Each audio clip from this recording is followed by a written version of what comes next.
Welcome to Hadley Presents. I'm your host, Ricky Enger, inviting you to sit back, relax, and enjoy a conversation with the experts.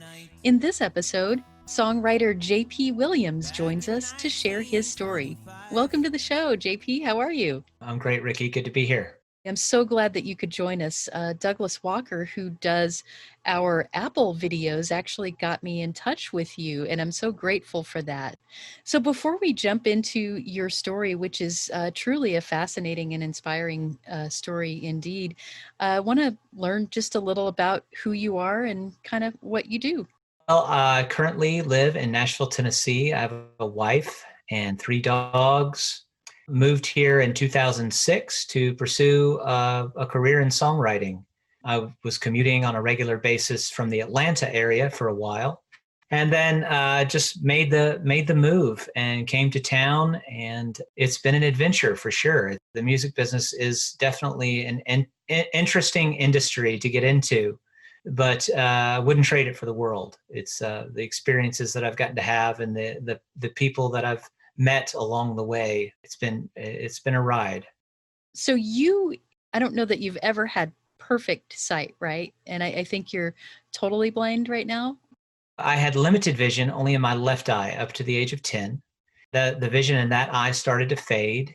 It was, from birth, it was due to a retina detachment. So then it just kind of progressed from there. Very blessed to have had the vision that I did have for that many years. For instance, I know what colors look like. I know, I have a visual reference, which actually, going back to songwriting, has helped me immensely, just painting pictures and things of that nature. By the age of 10, the vision started to fade, and my family decided they would have surgery. It was a surgery that they were doing at the time called a sclera buccal surgery. So we went in to try to save the little vision I did have in my left eye, and then the vision never returned. It led to me getting glaucoma and, oh gosh, probably 6 surgeries in 1 year. It was a rough go for a little guy, 10 years old. Homebound instruction, homebound teachers would come to the house, and for a while, it was an adjustment for sure, just learning how to navigate the world, being completely blind. Luckily, at the age of 4, the school system and my teachers started introducing me to Braille.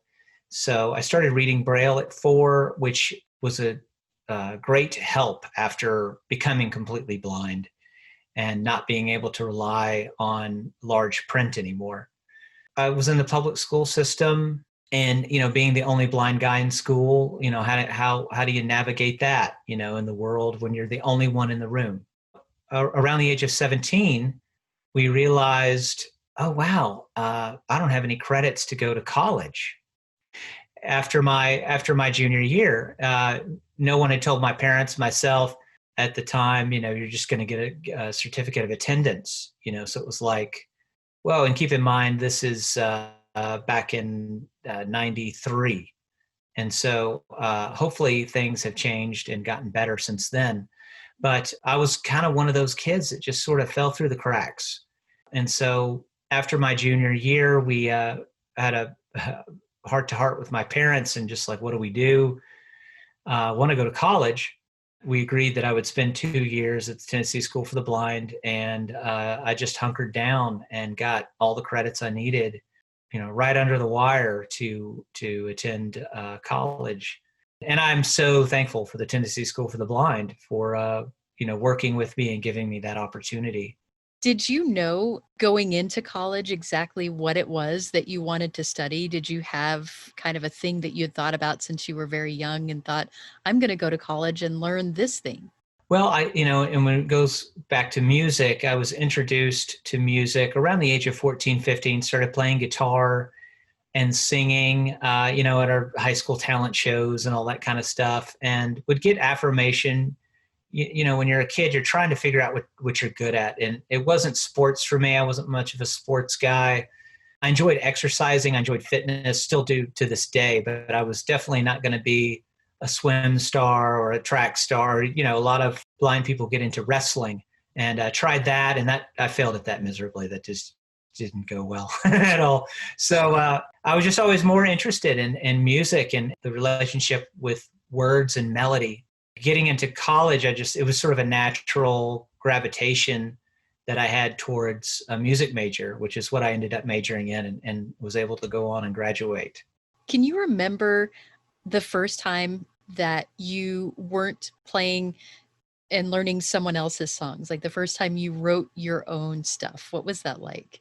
It was very empowering. And at that time, there was no success or failure, and I wasn't worried about anyone else's opinion. I was just happy that I actually wrote a song. So it was around the age of 17. I'd been learning other people's songs and singing other people's songs, and I thought, well, these songs have to come from somewhere. And then watching programs about country music, Nashville especially, is really good about saying so and so wrote this, or the artist wrote it with this songwriter. And so I got into, and then I started learning, wow, so guys show up at an office and imagine things for 4, 5, 6 hours, maybe more a day, figuratively clock in. It's pretty flexible. It's a pretty flexible lifestyle. But I just, the thought of that was just like, wow, that would just be amazing. How do I get into that world? That makes a lot of sense to me, and I started out performing a lot, which was fun, but I was more and more interested in, the older I got, where the ideas come from, and just ideas excited me, and pulling something out of nothing, and something out of the air, and then by the end of the day you've got something that's intellectual property, and it comes from your brain and your heart and your soul, and you put it out into the universe, and it hopefully somebody likes it. But really at a young age, going back to your question, 17 was the time I wrote a song called Nashville Bound, and just a horrible, horrible song. But I thought at the time that I had written, Bridge Over Troubled Water or whatever. There again, because I was just so excited that I wrote something and it came from me, and I was able to go to a studio and record it. And it was very empowering, and just made my brain light up. That's basically, you have the right melody that hits, the right lyric that hits the right melody, and man, there's no better feeling. And it's like, a lack of a better word, it's a very magical thing. The songwriting led me then to co-writing, which is really big here in Nashville. So when I showed up in town in 2006, the goal was to just get with other songwriters and kind of build your crew, come up with your group, through the ranks. And so that was a lot of fun, just meeting like-minded people, because it's not, if you leave Nashville and you tell people you write songs, it's kind of like saying, I walk on the moon. I mean, it's really, I don't even know if a lot of people have the understanding that it's a career that people have. When it comes to Nashville, people do it every day. Yeah, I don't think it's something that I had thought about initially, where, the songs have to come from somewhere, but the idea that it is a career, and that, there are publishing houses, or there are groups of people that you work with to bring this idea to fruition. I think you're right. People don't think about that every day.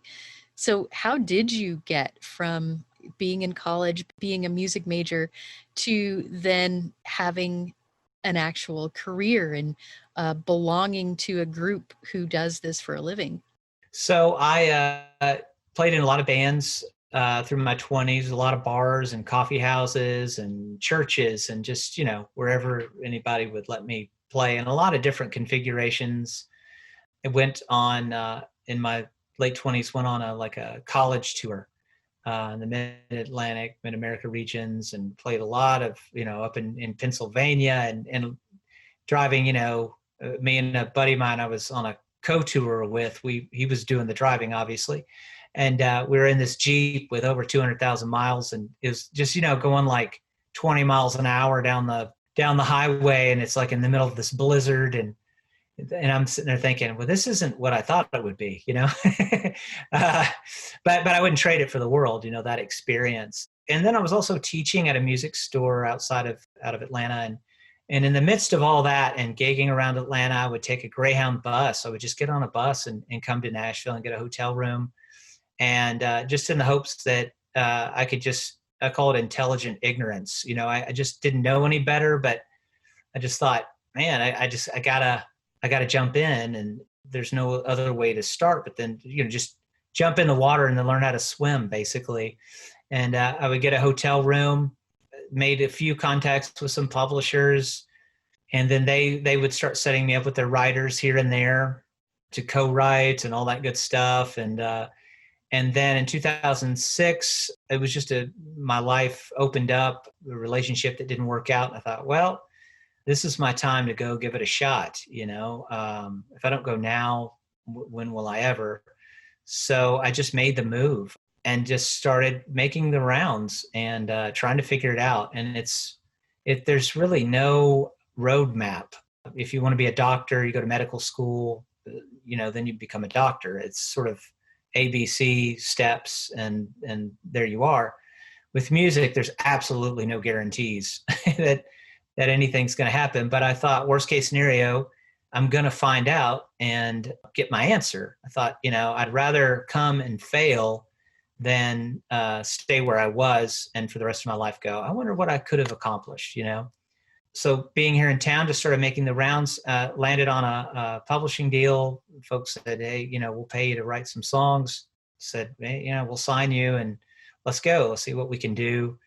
And so every day I would go in and write with different people. And, and it was fascinating because it is like creative dating, and that you never know who you're going to click with. Sometimes you find out instantaneously, but it's very vulnerable. It's like, hello, person I've never met. Let's create something and share our hearts.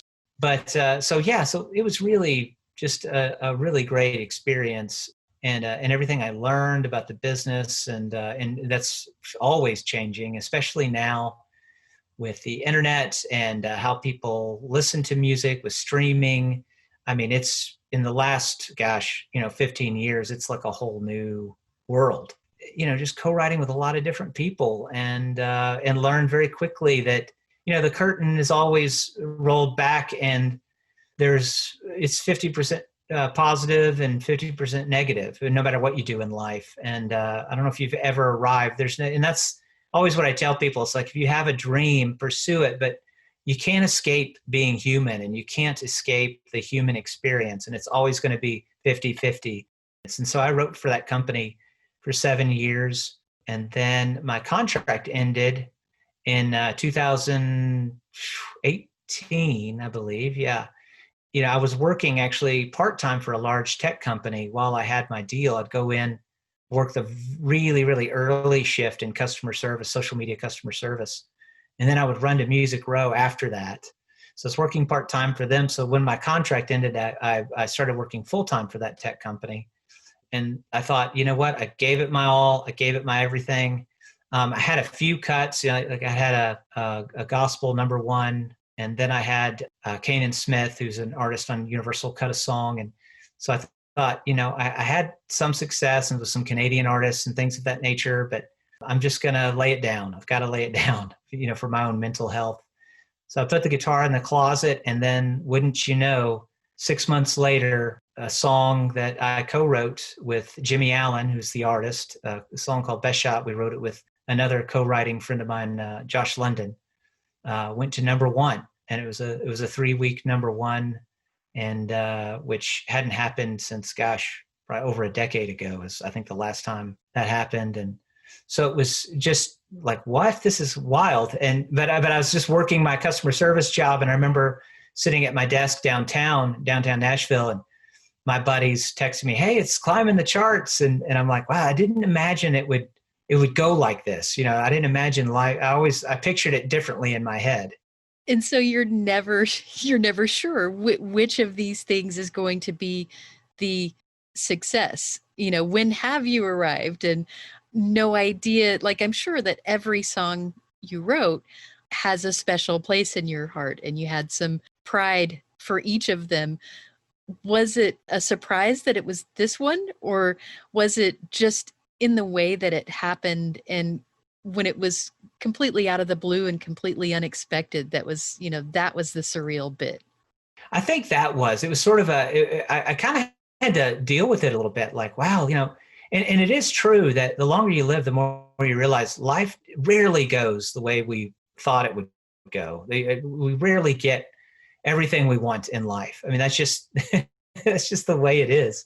And so there's so many things that are just out of our control, and especially the season that we're in now with COVID. I think we've all been humbled to the fact how control is so much an illusion, because you can, especially in the music business and a lot of industries, you can be, on top of the world at 9 a.m. and by noon, it's like, what am I doing with my life? And so if my identity was so tied up in, I've got to make this happen and I've got to be successful at this, which there's nothing wrong with having a goal and high expectations, at the same time, just, trying to find meaning in a more deeper way is definitely what came out of it for me, as far as how everything unfolded. And then that particular song, it's just like a song we wrote and then we turned it in, and the rest is history. But I'm just really grateful that happened. And it really, sometimes, I don't know if it was consequence or whatnot, but as soon as I kind of let things go, something good happened. So I think I'm going to go with there was a correlation there, but if it wasn't for all those years of hard work, it definitely wouldn't have happened either. So I don't know, maybe it's a little of both. Yeah, I think you're right. I mean, nothing happens overnight. And then at the same time, all of your hard work doesn't necessarily lead to immediate success. It can happen when you least expect it. We will, of course, have a link to Best Shot, which is the #1 hit, in the show notes, so people can check that out. And, the song itself has a message of just going out and doing your best and being better than you were the day before. So it's well worth listening to, for sure. You've had a career in the music business for quite some time, and you've played and worked with some really interesting people. Is there something that stands out in your mind as a moment that you can just look back and say, wow, I can't believe I did that? Well, this was a cool story that happened. It's a very cool Nashville story. I was playing a songwriter round, and I had written a song with Bobby Tomberlin called Grand Ole Opry, and it's the concept of the song is, what if the Grand Ole Opry was, say, an old man sitting in a rocking chair, and he's just telling you about his life. And so we're like, if the Grand Ole Opry could talk, basically, what would it say? We wrote that song at one Tuesday morning or whatever, and we both loved the song, and really, for both of us, I think it holds a special place. I guess it was probably a couple of years later, I was just playing it out at a songwriters night here in Nashville, and this gentleman came up to me and said, "Hey, my sister is Lori Morgan, and his name is Marty Morgan." And he said, "My sister Lori Morgan is having a night at the Bluebird coming up, and was wondering maybe you could sit in and play the song, because their dad was an Opry member, and Lori Morgan's an Opry member, so there's a lot of history there." So I thought, sure, that sounds great, and I was a special guest of hers that evening. And after I was done playing the song, she said, "I'd love for you to be in front of everybody." She says, "I'd love for you to be a guest of mine on the Opry this Friday." And I was very overwhelmed, because the Opry is such a staple.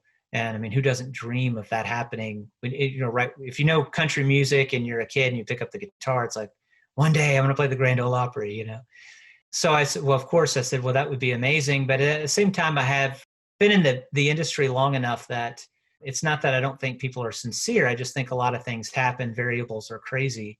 And so I was like, well, that was very sweet of her to offer. And even if it doesn't happen, it was really cool of her to ask. And sure enough, I checked in a couple of days later, and the Opry knew about it. And I showed up, and it was at the Opry House on a Saturday night.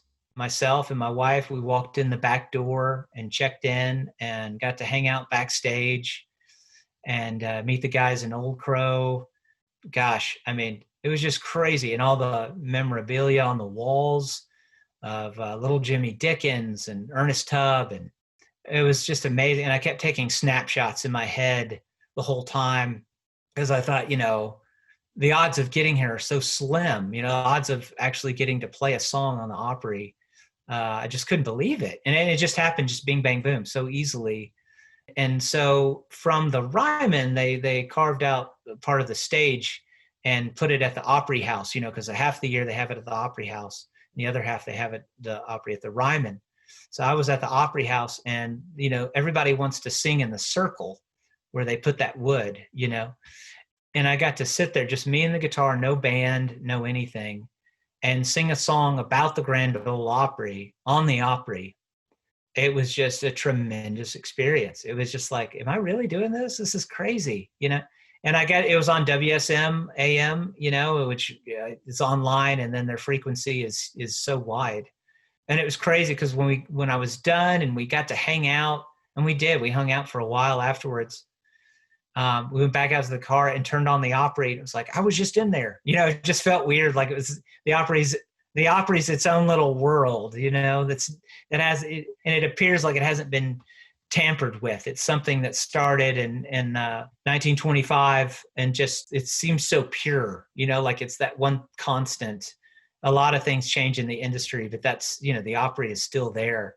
I would say that for me, as far as a Nashville experience and performing, that was definitely a highlight, something I'll never forget the rest of my life. That sounds amazing. Again, just a magical evening that you'll have that in your memory forever. I want to thank you so, so much for just sharing your story and sharing a bit of your journey with the listeners, because it is an inspiring one, and it is a story that's, again, you don't have overnight success, and that makes it all the more realistic. And I just appreciate that you took some time to talk about that. Is there anything that you've learned over the years that maybe you wish someone had told you as a young songwriter, or even just a young man who is blind? I think for me, when it comes to a pursuit, to keep it in perspective and to realize that things are so fleeting. People talk about odds, things of that nature. I never really gave that much thought. I wish somebody would have said, it really doesn't matter. Don't put so much importance on it. I mean, if you think back about, I was listening to a Conan O'Brien interview recently, and he was talking to Rob Lowe, I believe, and they were talking about people who've just been huge stars, like Clark Gable, for instance. Who's talking about Clark Gable now? Nobody. But at one time, he was like the face of Hollywood, and but you ask a certain generation, they don't even know who that is. So I think I would say to someone, do it because you enjoy it, and don't put your identity into that pursuit. You're 100% valuable just because you were born. A pursuit, an accomplishment doesn't make you more valuable. And also, to just realize it doesn't matter, because no one's thinking anything. And if they are, my mantra lately is, whatever anyone else is thinking and feeling is none of my business. And it truly is not. And it's so freeing. So to realize, it just doesn't matter, and do it because you enjoy it. And also, no one's thinking anything. Just enjoy life. And whether you write a number one song or not, it's irrelevant. Stick to the things that truly matter: family, friends, human beings, relationships. That's what matters most in life. And that's, as far as what I wish, maybe a philosophy I would have adopted at a younger age, that probably would be it. And it's a good message to hear. It's one that I think all of us should take to heart a little more often, really. So I appreciate your sharing that. If people want to find out kind of what's going on in your world, or maybe check out a bio, maybe some of your music, is there a website that people can visit? Yeah, they can go to jpwilliams.net. And then also, I have an Instagram page, and my handle on there is Blind Man Graham. And then I'm on Facebook and Twitter. Facebook at j.p.williams. Yeah, so I'm kind of on the social platforms. Yeah, that's a good way to find me. That's excellent. And we'll have that information in our show notes as well. Thank you again, JP, for sharing your story with us. I really appreciate your taking the time. It's been wonderful to spend some time with you today. Oh, Ricky, thank you. And thank you for listening. Got something to say? Share your thoughts about this episode of Hadley Presents, or make suggestions for future episodes. We'd love to hear from you. Send us an email at podcast@hadley.edu. That's podcast@hadley.edu. Or leave us a message at 847-784-2870. Thanks for listening. I'm the Grand Ole Opry.